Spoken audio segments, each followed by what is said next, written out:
आज की इस वीडियो में हम डिस्कस करेंगे 12th क्लास का फर्स्ट चैप्टर संयुक्त फलन। So without wasting time let's start करते हैं। देखिए 11th क्लास में आपने पढ़ा होगा समुच्चय और पढ़ा होगा संबंध और फलन, ठीक है। तो यहाँ पर जो हम संयुक्त फलन पढ़ेंगे ये इसी का ही पार्ट है। आपको क्या करना है, एक बार मैं आपको जल्दी से बता देता हूँ संबंध और समुच्चय, और उसके बाद फिर हम इस चैप्टर पर आएंगे। अब देखिए समुच्चय की हम बात करें तो समुच्चय क्या होता है, सुपरिभाषित वस्तुओं का एक संग्रह। सुपरिभाषित वस्तुओं का एक संग्रह। अब सुपरिभाषित का मतलब क्या हुआ, अगर हम बात करें आपके पूरी स्कूल और उसमें से विज्ञान वर्ग के विद्यार्थी, तो आप देख सकते हो कि यहाँ पर उनका एक संग्रह है। समझ में आ रहा है, यानी कि बच्चों का एक संग्रह है और वो सुपरिभाषित है कि वो विज्ञान वर्ग के ही बच्चे हैं, ठीक है। ऐसे ही कला वर्ग के विद्यार्थी और ऐसे ही वाणिज्य वर्ग के विद्यार्थी, इस तरह से आप उनको समुच्चय के रूप में लिख सकते हो। समझ में आया यहाँ तक। अब हम बात करें समुच्चय को प्रदर्शित किस तरह से किया जाता है या व्यक्त किस तरह से किया जाता है, तो आप देख सकते हो जैसे मान लीजिए इंग्लिश का जो कैपिटल लेटर होता है उससे हम समुच्चय को प्रदर्शित करते हैं। जैसे ए एक समुच्चय है और यहाँ पर मैं ले लेता हूँ जैसे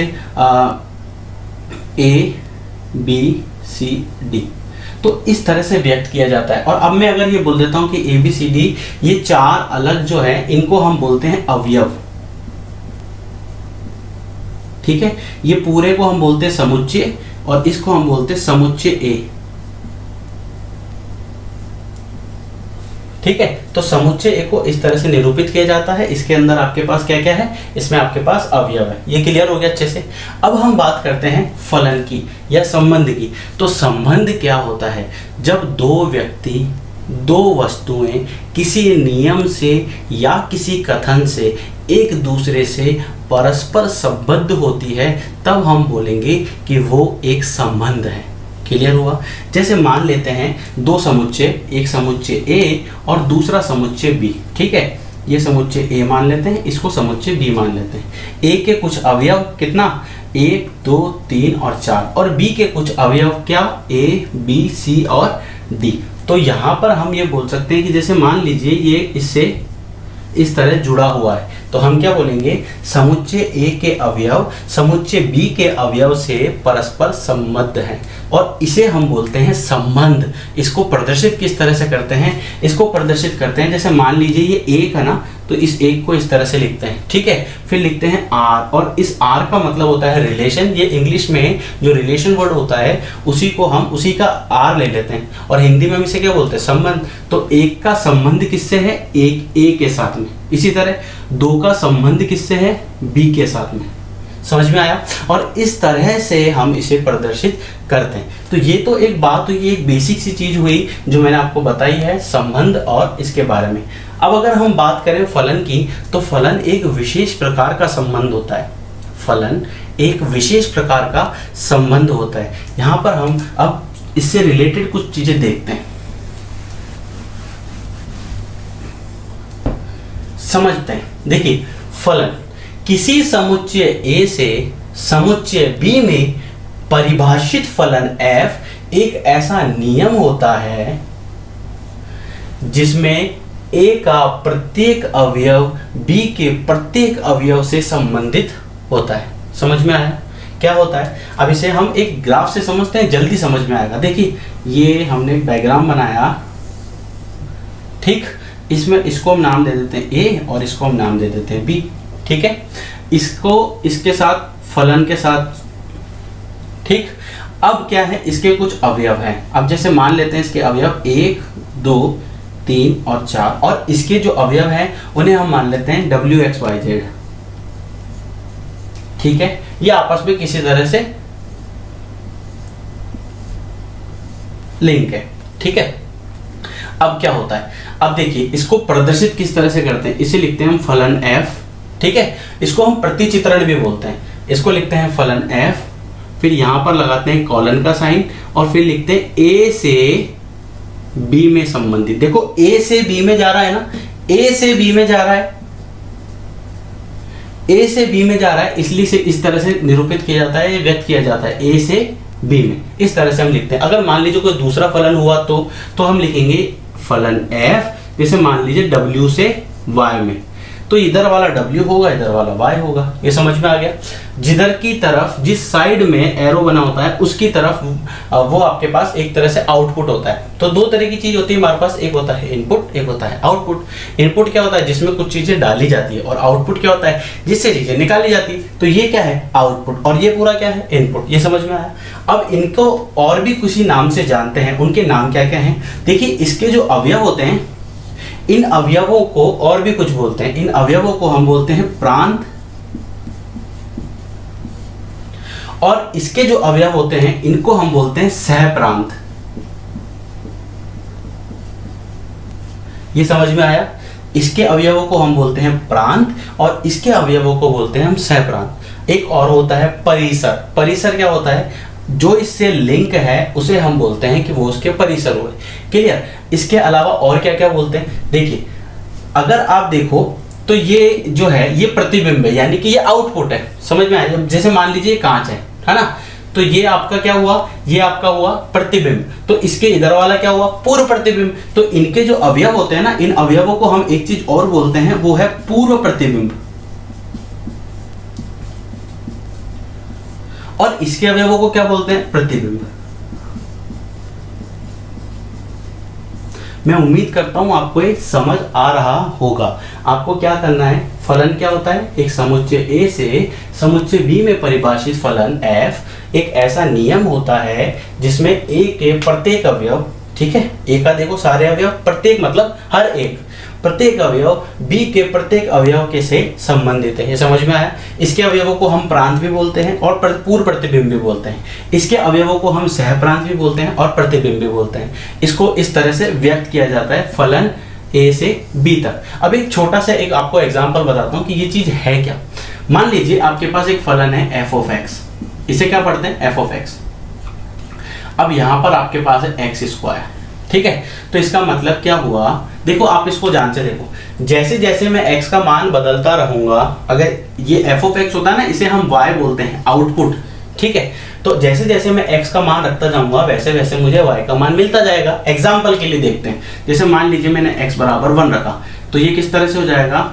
f of 1, और ये हो जाएगा 1 का स्क्वायर 1। अगर मैंने x बराबर 2 रखा तो ये हो जाएगा f of 2, और ये हो जाएगा 2 का स्क्वायर 4। अब आपको समझ में आ रहा है?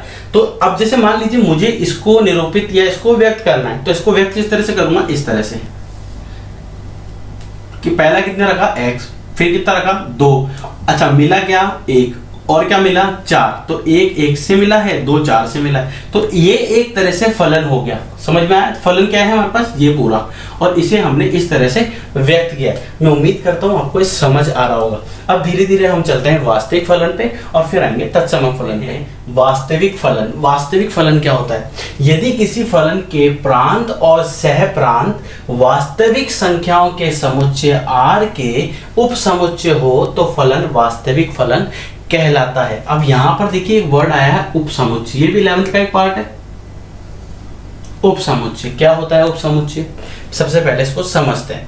मान लीजिए आपके पास एक, मैं एग्जांपल ले रहा हूं अभी, A एक समुच्चय है 2 4 6, ठीक है, और B एक दूसरा समुच्चय है। तो आप क्या बोलोगे कि A जो है, देखो A के अगर अवयव, A के सभी अवयव अगर B में आते हो तो हम उसे बोलेंगे कि A जो है वो उपसमुच्चय है किसका? B का, और उपसमुच्चय का साइन होता है ये। समझ में आया? C को थोड़ा सा दबा दोगे तो ऐसा बन जाएगा। तो A उपसमुच्चय है किसका? B का। ये समझ में आया आपको? क्लियर। अब देखिए, आप इसे यूं भी लिख सकते हैं, 2 4 6, और ये उपसमुच्चय हो गया किसका? 2 4 6 8 और 10 का। दिख रहा है आपको? A के सभी अवयव B में होने चाहिए, ठीक है, तब हम बोलेंगे कि वो उसका एक उपसमुच्चय हुआ। अब अगर आपको ये याद नहीं होता है तो ट्रिक देखिए। उप का मतलब होता है उसका एक पार्ट, छोटा पार्ट, सब छोटा पार्ट। अब जैसे मान लीजिए अपन, ये हमारे पास पूरा एक मार्कर है, तो मैं क्या बोल रहा हूँ कि ये जो छोटा सा हिस्सा है ये इस पूरे मार्कर का उपसमुच्चय है। समझ रहे हो? यानी ये छोटा सा हिस्सा जो है इस पूरे मार्कर का उपसमुच्चय है। जैसे ये 2 4 6 उप समुच्चय हैं किसके, इस वाले समुच्चय के। समझ में आया? इस तरह से हम बोलते हैं ये एक उप समुच्चय हुआ। अब हम बात करते हैं वास्तविक फलन की, जिसकी हम बात कर रहे थे। ठीक है, क्या था हमारा? यदि किसी फलन के प्रांत और सहप्रांत वास्तविक संख्याओं के समुच्चय r के उपसमुच्चय हो तो फलन वास्तविक फलन कहलाता है। ठीक है, अब देखते हैं इसका एक एग्जांपल। मान लीजिए प्रांत और सहप्रांत, प्रांत इसमें होता है। ठीक है, तो मान लेते हैं हम यहाँ -1 -2 1 2 3। ठीक है, और इसमें हम मान लेते हैं 2 3 4 -1 -2। ठीक है, अब आप देख सकते हो, देखो ये सारे क्या हैं? प्रांत, और ये सारे क्या हैं? सहप्रांत। ठीक है, ये एक समुच्चय हो गया A, ये दूसरा समुच्चय हुआ B। अब क्वेश्चन में क्या था कि प्रांत और सहप्रांत ये क्या हो? उपसमुच्चय हो। किसके? ये दोनों उपसमुच्चय किसके होने चाहिए? रियल नंबर के, R के। R क्या है यहाँ पर? समुच्चय R क्या है? R का मतलब होता है रियल नंबर।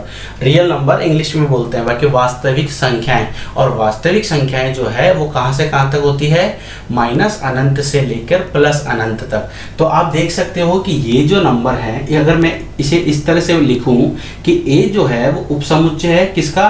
R का, और B जो है वो उपसमुच्चय है किसका? R का।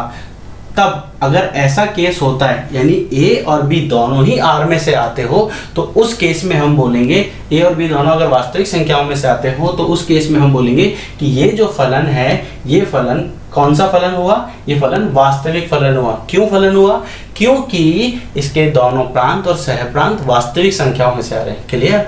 अब हम बात करते हैं नेक्स्ट तत्समक फलन की। देखिए आप है ना इंग्लिश के वर्ड्स भी याद कीजिए। क्यों? क्योंकि ये जो जितने भी फलन यहाँ पर यूज में ले रखे हैं वो सब इंग्लिश के जो वर्ड होते हैं, आप पूरा याद मत कीजिए। आपको क्या करना है, जैसे मान लीजिए वास्तविक फलन है, तो वास्तविक का मतलब होता है रियल, तो रियल का R उठा लिया, तो आप यहाँ पर R लिख दिया इसने। अब जैसे आइडेंटिटी है, आइडेंटिटी को बोलते हैं हम तत्समक। अब तत्समक से आपको याद करना पड़ेगा, जबकि आइडेंटिटी से याद ही नहीं करना पड़ेगा। आपको एक मीनिंग भी याद रखना है और उसको हिंदी में भी याद रखना है।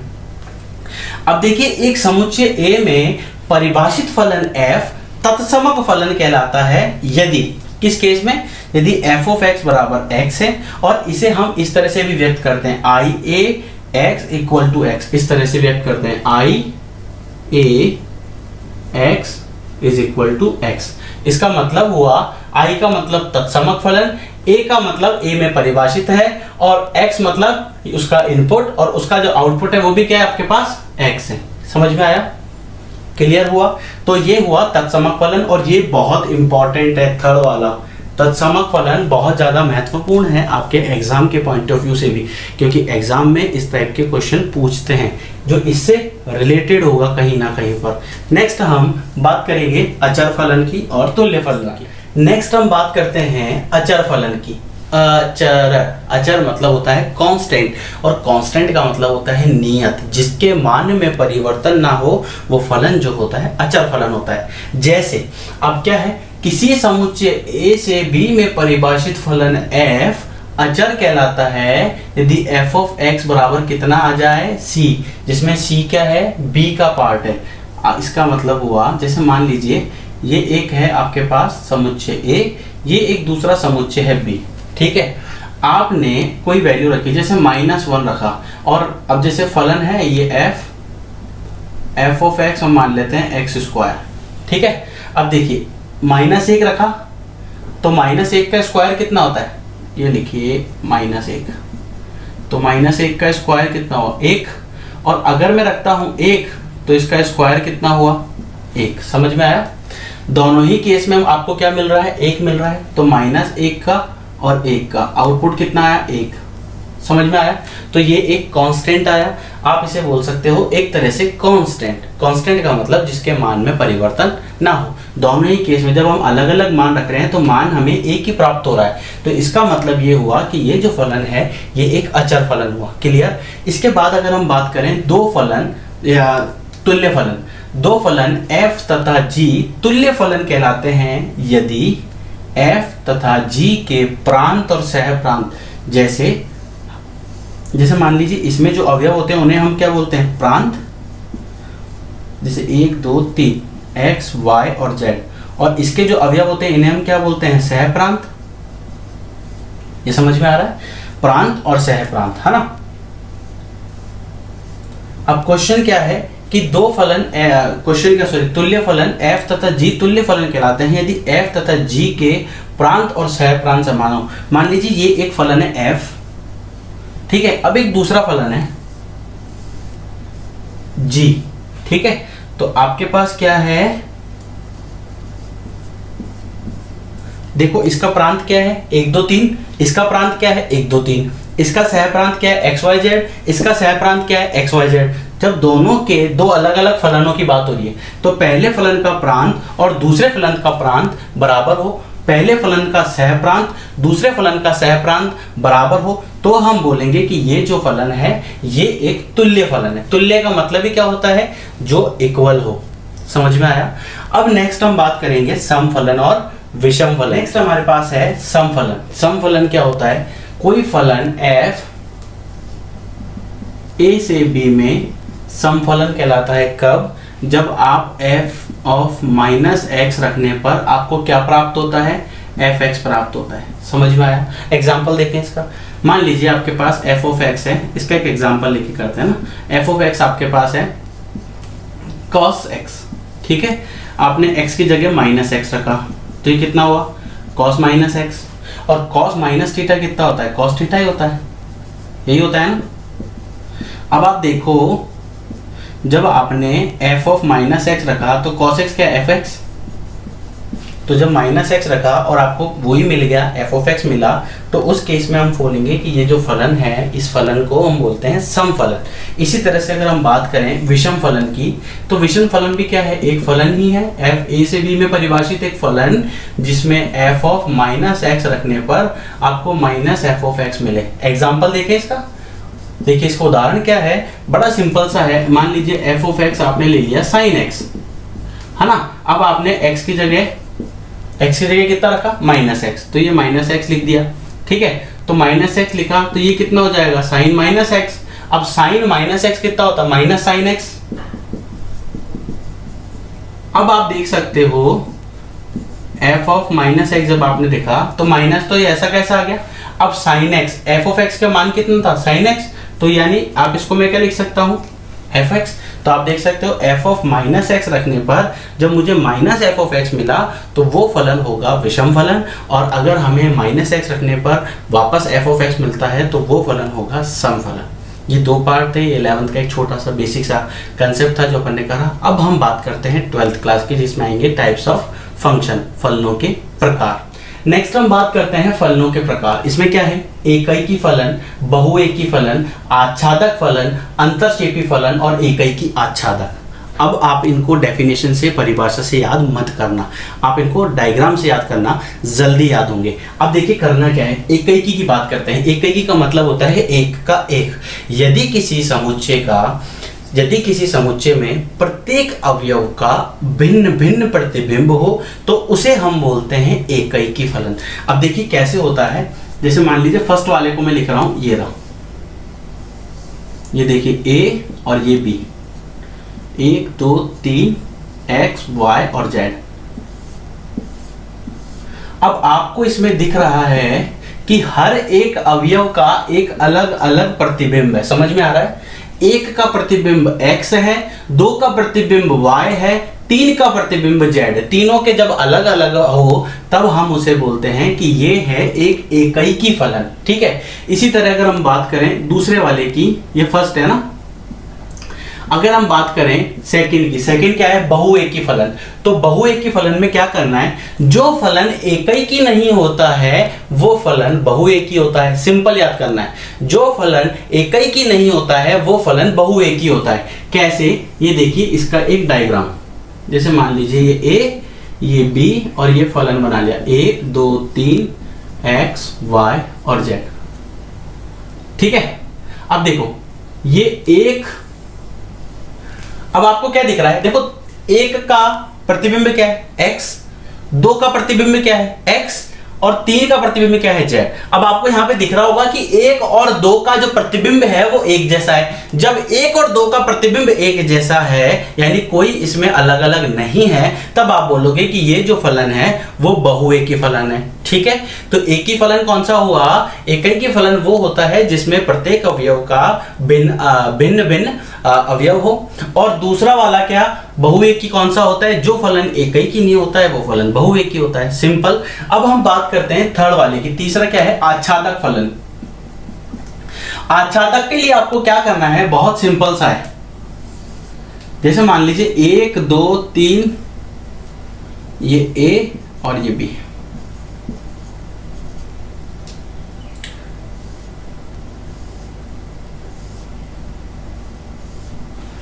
ठीक है, अब आपको देखना है इसमें क्या, आच्छादक फलन कौन सा होता है। आच्छादक फलन वो फलन है जिसमें प्रतिबिंब की बात होगी। ध्यान रखना, आच्छादक में हम किसकी बात करेंगे, प्रतिबिंब की।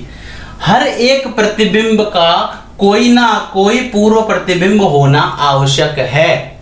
हर एक प्रतिबिंब का कोई ना कोई पूर्व प्रतिबिंब होना आवश्यक है। प्रत्येक प्रतिबिंब का पूर्व प्रतिबिंब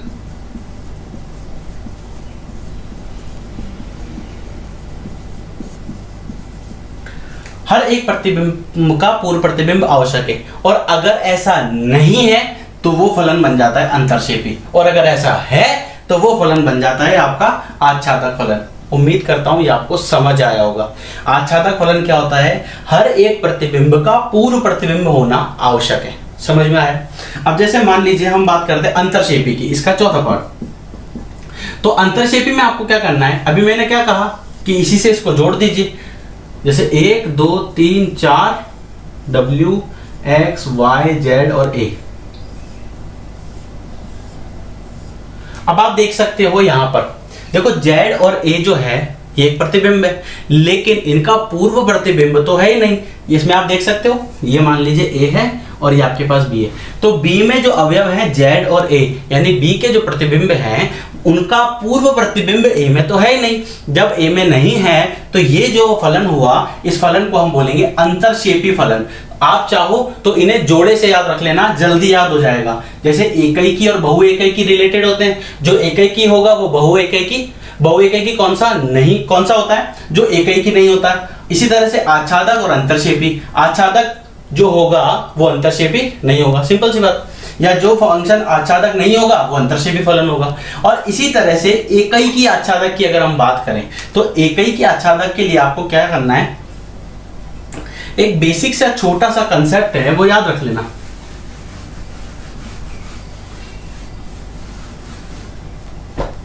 देखिए, जो फलन एकैकी हो और जो फलन आच्छादक हो,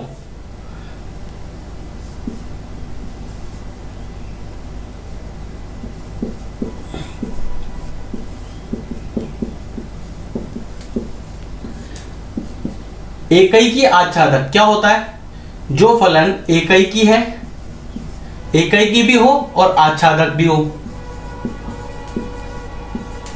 जो फलन एकैकी भी होना चाहिए और आच्छादक भी होना चाहिए।